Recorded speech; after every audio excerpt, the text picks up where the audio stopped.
Aaron Rodgers is finally a New York Jet. It's officially official. And yes, that does matter for the Tampa Bay Buccaneers in the first round of the upcoming NFL Draft. That and more on today's episode of Locked On Bucs. You are Locked On Buccaneers, your daily Tampa Bay Buccaneers podcast, part of the Locked On Podcast Network, your team every day.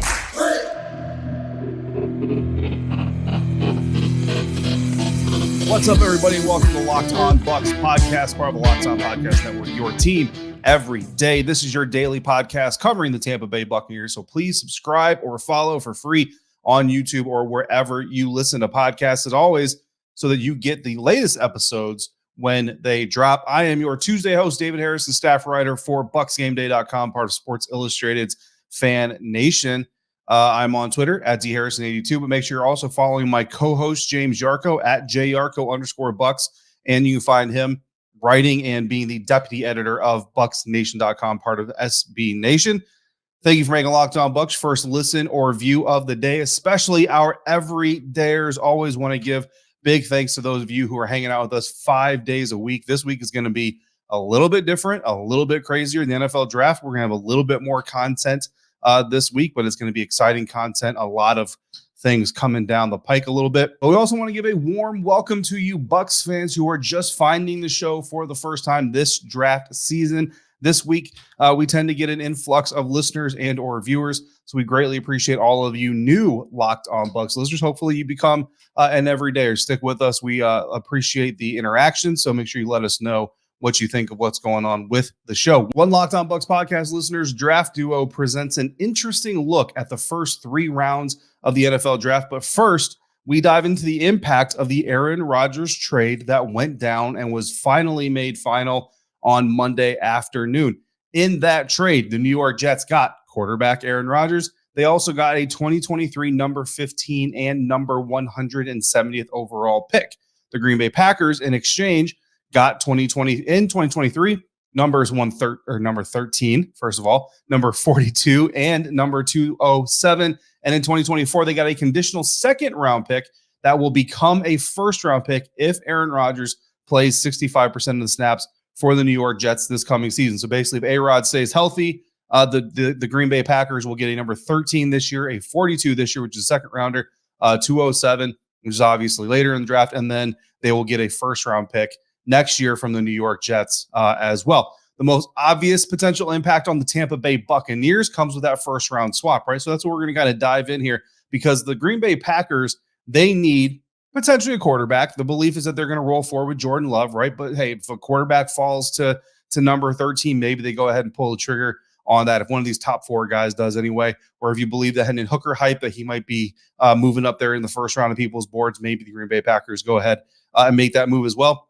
They could also use a receiver or two. Don't think it's probably a day 1 or day 2 pick, probably looking further on down the line. Tight end is certainly a target for them, defensive line and safety. But the key thing here for the Green Bay Packers is they don't have the same kind of top needs that the Tampa Bay Buccaneers do, and that's going to play into what we're going to talk about here. But the New York Jets, on the other hand, their top need, according to most experts, including Locked On Jets, is offensive tackle. Well, it just so happens the Buccaneers also need an offensive tackle. Now, does it have to be first round? We'll kind of get into that conversation here later in today's episode, thanks to the draft duo that was presented by one of our listeners. The Jets also need linebacker, off-ball linebacker. Well, hey, the Buccaneers need an off-ball linebacker too, because Lavonte David's career is coming to a close in some way, shape, or form sooner rather than later. And then the whole Devin White situation, if that can't solve itself and figure itself out, they're going to need to find a way to replace him as well. So what this trade really does to the Tampa Bay Buccaneers is it opens a door, because this could potentially lead to an offensive tackle falling past number 12 to number 13 and number 14. But the New England Patriots could also use an offensive tackle. And you kind of look at it like, if Will Levis or Anthony Richardson aren't there at 13 for the Green Bay Packers potentially take, well, then they're not going to be there number 14 for the New England Patriots to take either, right? So the Patriots can't take quarterback. They're probably looking offensive tackle at number 14. Now, before this trade, the New York Jets had the 13th pick. Well, the New York Jets also have offensive tackle needs. So if you're the Buccaneers, you can't just trade in front of the Patriots at number 13. You also got to trade up to number 12 to get in front of the Jets as well. And 12 to 19 versus 19 to say 13 is a little bit steeper. It's about 50 points difference. That's about a 5th round draft pick equivalent in as far as the price that you're going to pay for. So with the Jets holding number 13, it was more unlikely that Tampa Bay Buccaneers would be able to get in front of that pick in order to get one of the top offensive tackles in this year's class. And if you've been monitoring the recent trends and projections, there are now 4 offensive tackles that are being mocked fairly regularly within the top 15 picks of this year's NFL draft. They are, of course, Ohio State offensive tackle Paris Johnson Jr., who's kind of always been a top 10, top 12 guy in these mock drafts. Northwestern's Peter Skoronski, who's kind of bounced back and forth, but also been kind of a top 10, top 12 guy. Georgia tackle Broderick Jones, and then Tennessee tackle Darnell Wright, who, when we first started talking about Darnell Wright, it was like a trade back, get some picks, and you get Darnell Wright. Now, he might go top 15 from what the mock drafts are talking about. According to Mock Draft Database, Paris Johnson is the top tackle per consensus, per average mock draft, 10th overall on the consensus big board. So the average of where he's getting mock draft. His ceiling appears to be 7th to the Las Vegas Raiders. His floor appears to be 13th to what was the New York Jets. Now the Jets are 15th, so you can almost move that floor to 14 or 15. Skoronski, the 11th overall consensus big board prospect. His ceiling is 9th to Chicago. His floor right now is, again, 13th. Now, some of those mock drafts are actually trades where the Eagles had pick number 13. Now, this was before the Jets and Packers finalized their trade. So, again, 13 and 15 ballpark there. Broderick Jones out of Georgia, 18th overall consensus big board prospect. His ceiling looks to be the 13th pick. Again, that was the Jets, and that was kind of the popular pick there for the Jets. But now the floor, 17th to the Steelers. Commanders at 16th is kind of a close second as far as where his floor goes. And then Darnell Wright, 21st overall, big board consensus player. His ceiling has been 17th to the Steelers. His floor has been 19th to the Buccaneers. But again, that projection is starting to gain steam, and he's starting to get more top 15 love in these mock drafts. So Mock Draft Database collected 25 mock drafts on Monday alone. I went back there and looked through their database. Wright made it to 19, so to the Buccaneers' organic pick, just 6 times out of those 25 mock drafts. It's less than 25%. So that's an illustration of just how much Darnell Wright is starting to climb some of these mock draft boards. So before, with these 4 tackles sitting in the top tier of the group, it looked like the Buccaneers needed to get ahead of the Jets to pick number 12. Well, now with the New York Jets out of the way and the Green Bay Packers up there not needing necessarily that offensive tackle, you now have a clearer road to number 13, which again costs you about a 5th round pick less in point value than trading up to number 12 with the Houston Texans. And the Houston Texans are firmly in team building mode. So the likelihood of them really wanting to trade out may not be very good. Now, so you're no longer at the mercy of the Green Bay Packers, because let's say a tackle did get to the Green Bay Packers at 14 or at 15 previous to this trade. Well, the Washington Commanders also need a tackle. The Pittsburgh Steelers also need a tackle. So if you're the Buccaneers, you want to get in front of those 2 teams, you're going to have to pay a premium for it. Now, you're looking at a situation, the Green Bay Packers, there may be 2 offensive tackles still on the board. So you're not coming up to get the last guy out of the 4. You're coming up to get maybe the 3rd guy out of the 4. It just means that there's a little bit less leverage for the Green Bay Packers, rather, to hold the Tampa Bay Buccaneers hostage. So I went ahead and manipulated a trade here. It was accepted by PFF. It makes sense on the math scales and all these things. And in this trade, the Buccaneers get the 13th pick. They also get number 116. They get number 149, and they give up number 19, number 82, number 196, and a 2024 third. It does sound a little bit steep, right? A first, 2/3, and then the 196th pick here. According to the math, the Packers get about a 6th round profit after the math is all done. Call that interest for taking one of those picks in the trade next year. Now, prior to this draft, based on team needs, Tampa Bay isn't likely to have this opportunity because, again, that shot at number 12 is about a 5th round pick extra. So you tack on a 5th round pick to the package, but now it makes it a little bit more palatable. But here's the fun part. We know Jason Light loves the trade game in the NFL draft, right? So we're going to see if we can get that 2023 3rd round pick back. That's going to come up next year on today's episode of Locked On Bucs, part of Locked On Podcast Network, your team every day. And we're going to do that thanks to our friends over at FanDuel. Grand slams, no hitters, and double plays are back. And there's no better place to get in on MLB action than at FanDuel, America's #1 sportsbook. That's because right now, new customers, you can step up to the plate and get a no-sweat first bet up to $1,000 just by going to FanDuel.com/lockedon to sign up, place your first bet, and get up to $1,000 back in bonus bets if your first bet doesn't win. If your first bet is on the Tampa Bay Rays, you got a pretty good chance of winning. In fact, the Rays are favored by 1.5 runs to come out on top against the Houston Astros on Tuesday, and they're plus 100 favorites to win the AL East this year, also having the second best odds to represent the American League in the World Series, and they have the fourth best odds at plus 800 to win the whole stinking thing. So whatever you're betting on, don't miss your chance at a no-sweat first bet up to $1,000 when you join FanDuel today. Just go to FanDuel.com/logged-on to sign up. FanDuel, official partner of Major League Baseball.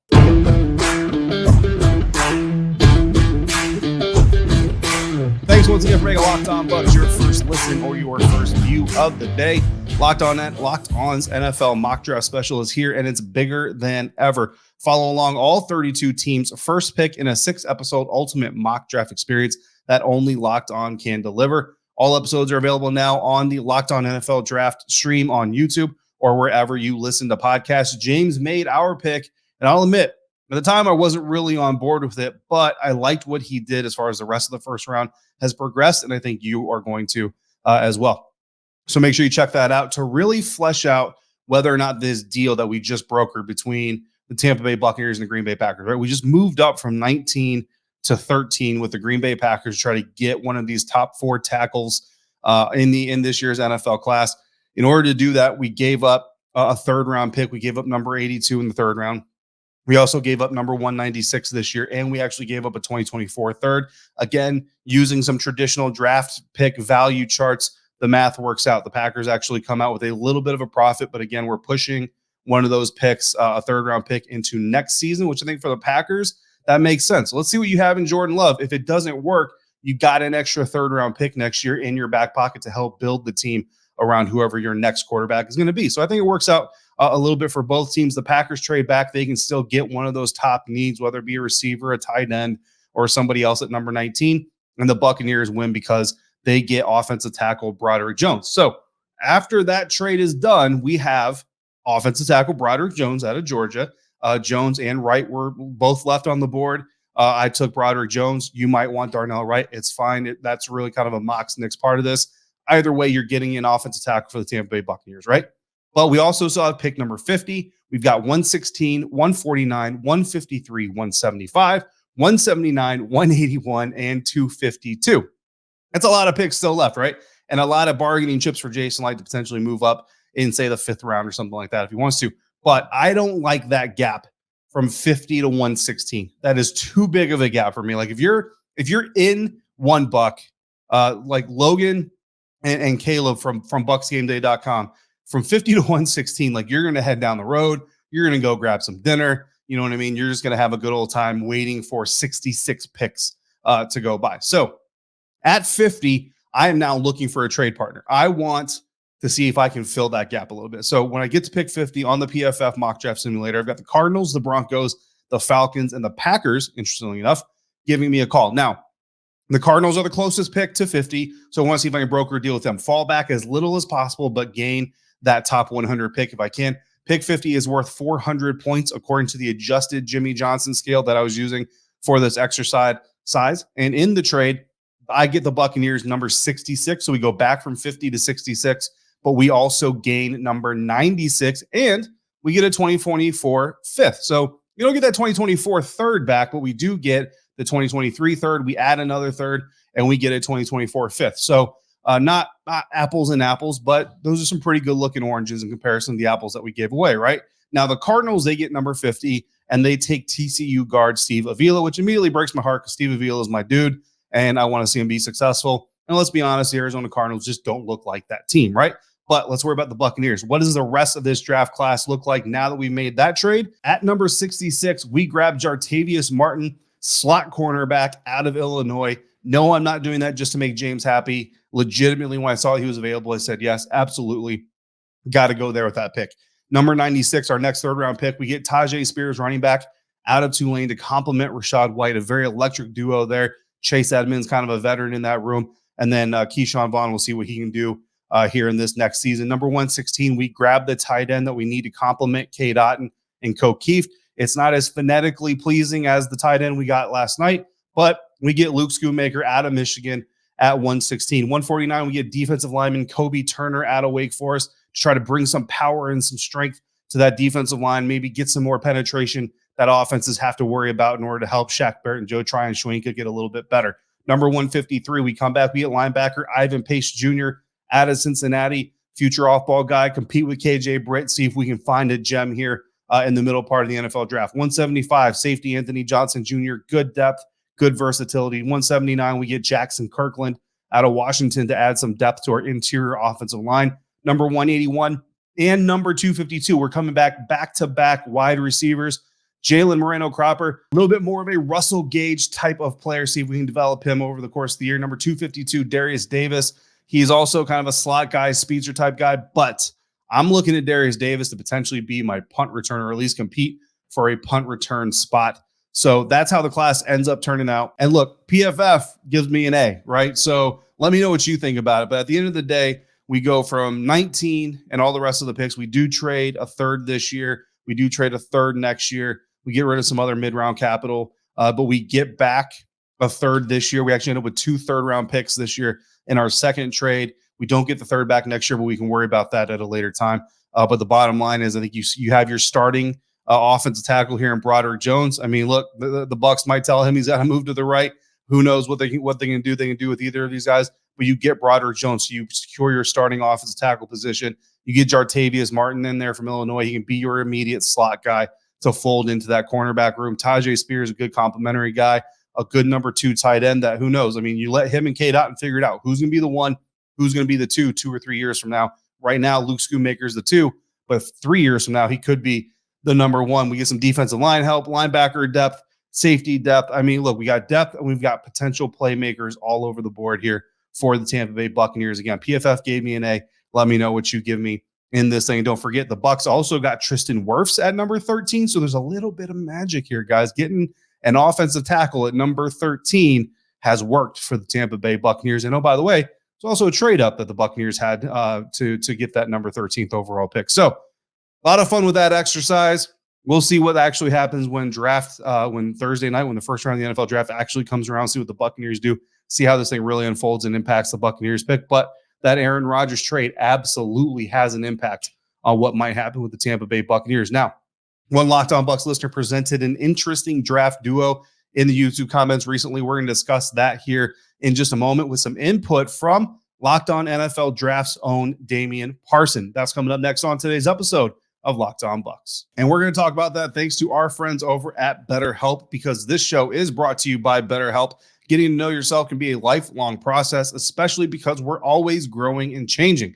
Therapy is all about deepening your self-awareness and understanding, because sometimes we don't know what we want or why we react the way we do until we talk through things. It's helpful to learn positive coping skills and how to set boundaries. It empowers you to be the best version of yourself, and it isn't just for people who've experienced major trauma. If you're thinking about starting therapy, give BetterHelp a try. It's entirely online, and it is designed to be the most convenient, flexible, and suited to your schedule.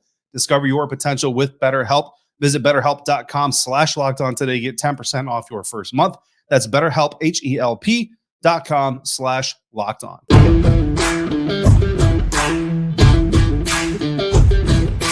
YouTube viewer Dirty Red commented on a recent video, and he said, I think Mazi fixes the run game with the loss of Hicks, and Blake Freeland is the most fluid tackle for our outside run zone scheme. Mazi is Mazi Smith, defensive lineman out of Michigan. Hicks is Akeem Hicks, defensive lineman, formerly of the Tampa Bay Buccaneers. And Blake Freeland is offensive tackle Blake Freeland out of BYU. So he thinks Mazi Smith fixes the run game after getting rid of or letting Akeem Hicks walk away. Blake Freeland, the BYU offensive tackle, is the most fluid tackle for the Buccaneers outside zone run scheme. What's interesting here to me, what stood out the most here to me was Mazi Smith, right? Because we've actually talked about Mazi Smith. I think we talked about him in like one episode. And quite honestly, I was specifically a little bit dismissive because I'm like, you know what? He's a nose tackle. Like pretty much everybody you read, you talk to, they kind of say like nose tackle, nose tackle, nose tackle. But the thing about players, right, is some people have kind of their obvious fit. Like people talk about Peter Skoronski. He's an offensive tackle at Northwestern. But some people have already wondered, like, what if you moved him inside? Could you potentially hide a little bit of the length deficiency, but take advantage, put some more weight on him, maybe take advantage of some of that toughness you see at Northwestern? Mazi Smith is kind of a similar type player. So I reached out to Damian Parson of Locked On NFL Draft, because to me, right off the cuff, I'm like, Mazi Smith's not a huge need, especially when you're talking late first round, early second round when Vita Vea is on the roster. But so you know what? I'm not a draft expert. Like I look at the players just like a lot of people do. I read them. I watch as many as I can, but I don't do draft year round. Right? I'm covering the Buccaneers, I'm covering the Washington Commanders. I don't do NFL draft year round. Damian Parson does draft year round. So I shot Damian a message and I just asked him. I said, "Look, man, could Mazi Smith, if drafted by the Tampa Bay Buccaneers, survive in an odd front playing next to Vita Vea as the nose in a Todd Bowles defense?" And here's what Damian said. He said, quote, "Yeah, I do think he can play with Vita in an odd front defense. You can put Mazi as a 5-tech defensive end, in my opinion," end quote. So obviously, look, if Damian Parson thinks he can do it, I have no reason to doubt that he can do it. But Mazi Smith at number 19 does not make a whole lot of, I don't say sense, but it doesn't seem very likely, right? And we know that the Bucs like trading back in. We talked about this. Jason Light loves the trade game on NFL draft weekend. So I ran another simulation and we moved back from 19 to 31 with the Kansas City Chiefs. We got number 63 as well in return. So we get 31, 63. We give up 19 and we drafted Mazi Smith, defensive lineman out of Michigan at number 31. Now, I know Dirty Red likes Freeland, and that's great, but he's a late day 2, early day 3 guy. I just don't see the Bucs waiting that long to go get a tackle. So at number 50, I came back and I got Syracuse's Matthew Bergeron, and I'm looking to plug him in as that starting right tackle while Tristan moves to the left. We now flesh out our starting 5. We figure out who out of our 3 or 4 guard candidates is going to be this 2 starting guards. But Matthew Bergeron comes in plugged in as a starting right tackle. We'll let him battle out with Luke Gedeke and see if Luke can resurrect his potential. Number 63, the second pick that we got from the Kansas City Chiefs, we grabbed tight end Sam Laporta out of Iowa, add him to the room with K-Dot and with O'Keefe, and now we've got a nice fleshed out tight end room. Then we grab Blake Freeland at number 82. And it works because not only do the Buccaneers need a second starting tackle, who they get in Matthew Bergeron, they also need a swing tackle. Swing tackles are very important in today's NFL game, and Freeland certainly looks the part of being able to fill that. And like Dirty Red says, he's a good outside run zone scheme type of guy. So whether you have him in there as a sub package, whether you have him in there as your swing tackle, whatever it is, eligible receiver, all those things, Blake Freeland can certainly fill that part. Now, that's only the first 4 picks. You got 3 offensive players there, right? We get 2 offensive linemen and a tight end. The only defender is Mazi Smith, so we probably come back later on, round 4, if we can grab a pick there, 5th round, 6th round, 7th round. We're looking for linebackers, DBs, stuff like that. But here in the very first 4 picks, PFF gives it an A- and certainly likes the idea. So Mazi Smith and Blake Freeland. Look, Damian Parson, Locked On NFL Draft, says it could work. PFF's mock draft reader says it could work. And I don't hate this class, honestly. So if we can make this happen, if the Buccaneers can make that happen, I would certainly think that's a good idea. So Dirty Red, appreciate the comment, the suggestion. I think it was an interesting duo to look at, and I greatly appreciate it. So you're now on the list to potentially win one of our drawings for our NFL Draft Prize giveaway. Guys, we will be announcing those winners the week following the NFL Draft. So this week, Thursday, Friday, Saturday, it's all about the draft, all about the players coming in. Next week when we get restarted with our next week's worth of content, we will announce those winners on those episodes. So every dayers, you already know you're going to be here to catch who the winners are going to be. If you're not an everydayer and you're on this list, you might want to become an everydayer so you don't miss your name get called. Once you hear your name on the show as a winner, just shoot us an email to lockedonbuckspodcast@gmail.com to claim your prize. I want to thank you again for making Locked On Bucs your first listen or your first view of the day. Everydayers, make sure you come back tomorrow. Evan Klosky, you've missed him for the last 2 weeks, but he's back for WTSP Wednesday with James. And of course, the focus is NFL Draft because it's that kind of week. If you've got questions or topics you want to discuss, especially with Evan, if you've got questions for Evan, shoot them in to lockedonbuckspodcast@gmail.com or DM them to Locked On Bucs on Twitter. One last time, I'm David Harrison, your Tuesday host here at Locked On Bucs. Until we speak again, make sure you're checking out everything happening at bucksnation.com and at bucksgameday.com. Find me on Twitter at dharrison82. Find James at jyarko_Bucs. And the show is at Locked On Bucs. If you're out about, please be safe, be kind to one another, fire the cannons. And thank you for joining me right here for today's episode of Locked On Bucs, part of the Locked On Podcast Network, your team every day.